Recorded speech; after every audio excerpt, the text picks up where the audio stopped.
नमस्कार, हिंदी खबरिया के इस खास प्रोग्राम में आपका स्वागत है। एक बार फिर कांग्रेस की हांडी खटकने लगी है, एक बार फिर उसमें उबाल आना ही चाहता है। एक बार फिर दो राज्यों में कांग्रेस सरकारें गिरने के कगार पे पहुंच गई हैं। एक बार फिर कांग्रेस नेतृत्व की समझ में नहीं आ रहा है कि इस आंच को कैसे ठंडा किया जाए, इस उबाल को कैसे रोका जाए। एक बार फिर सियासी हलकों में इन दो राज्यों पर उम्मीद, चिंता और दिलचस्पी की नजरें हैं। भाजपा की नजरों में उम्मीद है, कांग्रेस के माथे पर चिंता की लकीरें हैं। कुछ हम जैसे लोग हैं जिनकी दिलचस्पी इस तमाशे में राष्ट्र कवि रामधारी सिंह दिनकर के शब्दों में सौभाग्य न सब दिन सोता है, देखें आगे क्या होता है जैसी है। फिलहाल सोए हुए सौभाग्य या जागे हुए दुर्भाग्य दोनों का संबंध कांग्रेस से है, क्योंकि मध्य प्रदेश में सत्ता गंवाने और राजस्थान में किसी तरह से सत्ता बचा लेने के बाद अब पंजाब और छत्तीसगढ़ ने कांग्रेस आला कमान की नींद हराम कर रखी है। राजस्थान की शांति भी तूफान से पहले की शांति है।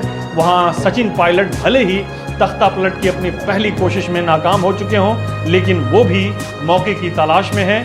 उन्हें मालूम है कि कांग्रेस सरकार गिराने की नाकाम कोशिश के बाद पार्टी में उनकी स्थिति कमजोर हो गई है। फिलहाल उनकी नज़र फिर से प्रदेश कांग्रेस अध्यक्ष पद पर है। कांग्रेस आला कमान उन्हें राजस्थान से बाहर हटाने की कोशिश में है, लेकिन वो राजस्थान छोड़ने के लिए तैयार नहीं है। सिद्धू की तरह वो भी मीर के शब्दों में थोड़ी बदलाव के साथ ये कहते हुए मौके पर चौका लगाने की फिर से कोशिश करेंगे कि हार एक मांदगी का वक्फा है, यानी आगे चलेंगे दम लेकर। उधर भाजपा ने प्रधानमंत्री नरेंद्र मोदी का कांग्रेस मुक्त भारत अभियान के तहत कांग्रेस छोड़कर भाजपा में शामिल होने वालों के लिए इनाम और मुआवजा बढ़ा दिया है। पहले उन्हें लोकसभा, विधानसभा या राज्यसभा की सीटें देकर पार्टी में लाया जाता था। अब मुख्यमंत्री बनाकर या केंद्रीय मंत्रिमंडल में सीनियर मिनिस्टर बनाकर और फोटो सेशन के दौरान प्रधानमंत्री की पंक्ति वाली कुर्सी पर बिठाकर संभावित आगंतुकों के लिए साफ संदेश दिया जा रहा है कि उन्हें अपनी पार्टी छोड़ने और तोड़ने का उचित मुआवजा और इनाम दिया जाएगा। ऐसे में कांग्रेस की फर्स्ट फैमिली की समझ में नहीं आ रहा है कि इस स्थिति से कैसे निपटा जाए, क्योंकि कांग्रेस मुक्त भारत अभियान अभी भाजपा द्वारा नहीं बल्कि खुद कांग्रेसियों द्वारा चलाया जा रहा है। ऐसी पार्टी जो बिल्कुल डेड एंड पर पहुंचना ही चाहती है, उस पार्टी के नेता जो 2-3 राज्यों में उसकी सरकारें हैं, उसे गिरा देने के दर पे हों, तो उसके लिए बस यही कहा जा सकता है कि हुए तुम दोस्त जिसके, दुश्मन उसका आसमां क्यों हो।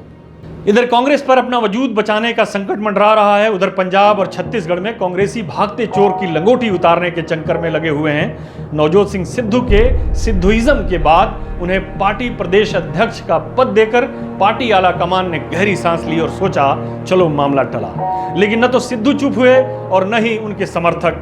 सिद्धू कह रहे हैं, यदि मुझे फैसला लेने से रोका गया तो छोड़ूंगा नहीं, ईंट से ईंट बजा दूंगा। जाहिर है सिद्धू भाजपा या अकाली दल की ईंट उखाड़ने की बात नहीं कर रहे हैं, बल्कि अपनी ही पार्टी की सरकार की चूल्हे हिलाने की धमकी दे रहे हैं। उधर उनके समर्थक विधायक जो मुख्यमंत्री अमरिंदर सिंह को हटाने की अपनी मांग पर अड़े हुए हैं, उनका दावा है कि 34 विधायकों और 4 मंत्रियों ने एक बैठक कर राज्य में चुनाव से पहले मुख्यमंत्री बदलने की मांग की है। फिर अमरिंदर सिंह ने अपना शक्ति प्रदर्शन करते हुए 60 विधायकों को अपने घर डिनर पर बुला लिया। अब इस तथ्य में मजे की बात यह है कि राज्य में विधानसभा की कुल 117 सीटें हैं, उनमें से कांग्रेस के पास 80 सीटें हैं। शेष 37 पर विपक्षी दलों का कब्जा है। अब कांग्रेस का खेल देखिए कि उसके 34 विधायक बागी खेमे में हैं, 60 कैप्टन साहब के साथ डिनर के मजे ले रहे हैं। दोनों खेमों को मिला दिया जाए तो ये संख्या 94 तक पहुंच जाती है, जबकि कांग्रेस के पास केवल 80 विधायक हैं। अब या तो विपक्षी दलों के कुछ विधायक इस खेल का आनंद लेने के लिए चोर दरवाजे से मैदान में दाखिल हो गए हैं, या फिर कांग्रेस के कुछ ऐसे विधायक हैं जो दोनों तरफ की दावतों का लुत्फ उठा रहे हैं। उम्मीद की जानी चाहिए कि 2000 रुपए के नोटों में माइक्रोचिप तलाशने वाले अलग अलग टीवी चैनलों के खोजी एंकर्स इस गुत्थी को बहुत जल्द सुलझा लेंगे। दरअसल पंजाब में जो हालात बन रहे हैं वो पार्टी को टूट की तरफ ले जा रहे हैं। पार्टी नेतृत्व के लिए यहाँ भी मध्य प्रदेश की तरह आगे कुआं और पीछे खाई वाला मामला है। अब हालात यहाँ भी बहुत जल्द उस मुकाम पर पहुँचने वाले हैं जहाँ से उन्हें कैप्टन और सिद्धू में से किसी एक को चुनना होगा।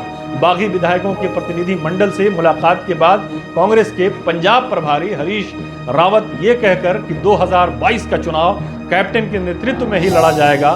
सिद्धू के खेमे को संदेश देने की कोशिश की है और सिद्धू के ईंट वाला बयान भी शायद उसके बाद ही आया है। जाहिर है पंजाब कांग्रेस में लगी आग के बुझने का दूर दूर तक कोई अंदेशा नहीं है। अगर ये आग ठंडी भी हो जाए तो भी इसके नतीजे कांग्रेस के लिए बहुत उत्साहजनक नहीं है, क्योंकि जिन 34 विधायकों की बगावत का दावा किया जा रहा है, कैप्टन उनमें से अधिकतर के टिकट काटने की कोशिश करेंगे। वहीं दूसरा पक्ष भी हर कीमत पर अपने विधायकों और समर्थकों को अधिक से अधिक टिकट दिलवाने की कोशिश करेगा। ये टकराव जब तक किसी तार्किक निष्कर्ष पर नहीं पहुंच जाता, पंजाब की हांडी खड़कती रहेगी और सिद्धू कैप्टन का खेल खराब करने की कोशिश करते रहेंगे। लेकिन इधर पंजाब अभी शांत भी नहीं हुआ था कि उधर छत्तीसगढ़ में बदलाव की चिंगारी शोला बन गई। राज्य के एक बड़े कद्दावर नेता टीएस सिंहदेव ने यह कहते हुए मुख्यमंत्री की अपनी दावेदारी ठोक दी कि 2018 में जब चुनाव हुए थे और चुनाव के बाद जो नतीजे आए थे और मुख्यमंत्री का जो चुनाव हो रहा था, उस वक्त भूपेश सिंह बघेल को इस शर्त पर मुख्यमंत्री बनाया गया था कि 2.5 साल के बाद उन्हें मुख्यमंत्री बनाया जाएगा और इस फॉर्मूले के ऊपर कार्रवाई होगी। 2018 में हुए विधानसभा चुनाव में जबरदस्त कामयाबी के बाद कांग्रेस को मुख्यमंत्री चुनने में काफी मुशक्कतों का सामना करना पड़ा था। कांग्रेस के 4 नेता सीएम पद के प्रमुख दावेदार थे, भूपेश बघेल, टीएस सिंहदेव, तमरध्वज साहू और चरणदास महंत। तमरध्वज साहू को तो विधायक दल का नेता भी घोषित किया जा चुका था, लेकिन अंत में बाजी ओबीसी नेता भूपेश बघेल के हाथ लगी थी। उस समय 2.5 साल के रोटेशन के फार्मूले पर बात बनी थी और भूपेश बघेल के बाद टीएस सिंहदेव मुख्यमंत्री रहेंगे, इस बात का फैसला हुआ था।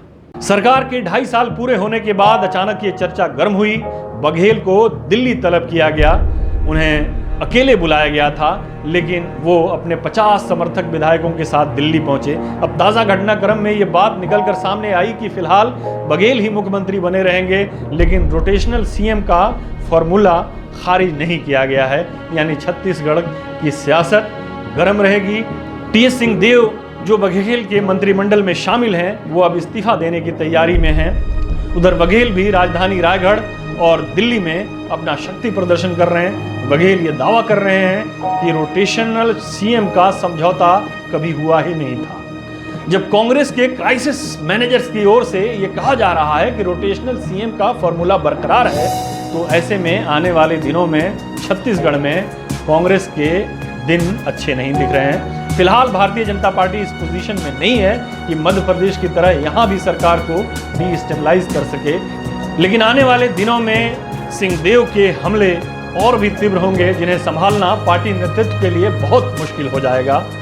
अब रही कांग्रेस की बात, तो कहने को तो सोनिया गांधी पार्टी अध्यक्ष हैं, लेकिन पार्टी में सोनिया के साथ राहुल गांधी और प्रियंका गांधी को भी वो सभी अधिकार मिले हुए हैं जो पार्टी अध्यक्ष को मिलते हैं। पार्टी में फर्स्ट फैमिली के साथ बगावत की आवाज़ें भी साफ सुनाई दे रही हैं। हालिया दिनों में राहुल गांधी अपने भाषणों में ये कहते हुए सुने गए हैं कि चाहे हमारे साथ कोई रहे या न रहे, मैं अकेला ही भाजपा की तानाशाही के खिलाफ लड़ता रहूँगा। हालांकि ये अलग बात है कि वो पार्टी के अध्यक्ष पद को लेना नहीं चाहते हैं। बहरहाल अब शायद राहुल गांधी का वो सपना भी दूर नहीं है, क्योंकि सुबह तक उनके घर बिना किसी प्रायर अपॉइंटमेंट के दाखिल होने वाले करीबी नेता शाम होते होते न केवल पार्टी छोड़कर भाजपा में शामिल हो रहे हैं, बल्कि अपने राज्यों में कांग्रेस की सरकारों की मट्टी भी पलीत करते जा रहे हैं। फिलहाल इतना ही, इजाज़त दीजिए, नमस्कार।